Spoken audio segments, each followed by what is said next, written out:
Од досието за смртта на Ведан Адеми до кое дојде Инсайт 21, се открива дека тој имал камења во жолчката. Ведат се вратил од Германија во Куманово на лекување, а потоа бил опериран. Според документацијата, на 16 март побарал итна помош, каде што го примил дежурниот доктор Асим Адеми и му дал инфузија без аналгин. Доктор Адеми потоа се консултирал со хирургот Зоран Ѓорѓиевски за понатамошниот третман во дневната болница.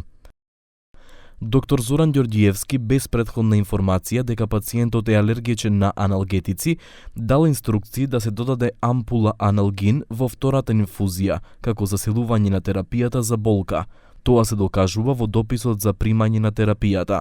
Пред примена на водена терапија, одговорните медицински сестри не го прашале пациентот дополнително за евентуални алергиски реакции на одредени лекови, а здравствената книжка не била ни проверена. Обвинителството веќе ги сослуша сите клучни сведоци поврзани со случајот. Се анализира целата здравствена документација на Ведат Адеми од терапијата што првично му ја препишал матичниот лекар Реджај Далипи, преку интернистичките контроли и ЕКГ, па се до лекарите во Германија, каде што привремено работел и првпат ја почувствувал болката.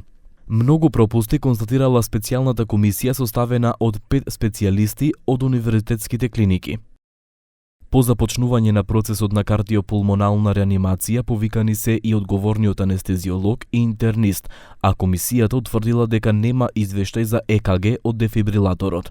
Недостига автоматска механичка вентилацијска опрема низ целата болница, како резултат на тоа пациентот бил интубиран и вентилиран со амбулантски балон поврзан на резервоар за кислород, но во случај на продолжување на реанимацијата ќе било неопходно да се приклучи на респиратор. Од Кумановското обвинителство за Инсайт 21 потврдуваат дека се уште го чекаат обдукцијскиот извештај од судска медицина. Во меѓувреме се анализира и целото медицинско досие на Ведат Адеми за да се утврди неговата здравствена состојба низ годините. Главната обвинителка Теута Рамадани, ексклузивно за Инсайт 21, изјави дека обдукцијскиот извештај е клучен за понатамошна постапка.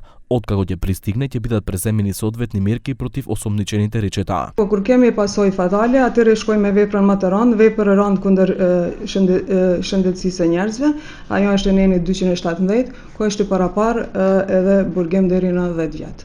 Mirë, po për shkaku i vdekjes ju thash edhe më parë se vërtetohet mbas të autopsisë. Që ajo është domethënë kyçe faktikisht. Për me drejtu hetuesin, a do të shkojë në përgjegjësi penale apo jo. Извештајот на Државниот санитарен и здравствен инспекторат открива сериозни пропусти. Анафилактичниот шок според инспекцијата можел да не биде фатален доколку болницата имала навремена интервенција со соодветна опрема и подготвен персонал. Во извештајот од хирургот доктор Зоран Ѓорѓиевски не е наведена медицинската историја на пациентот, а според документацијата на 17 март во 10:30 часот Ведат Адеми примил и 2 ампули аналгин, лек што внесен во крвотокот довел до стеснување на респираторните ткива и предизвикал анафилактична реакција.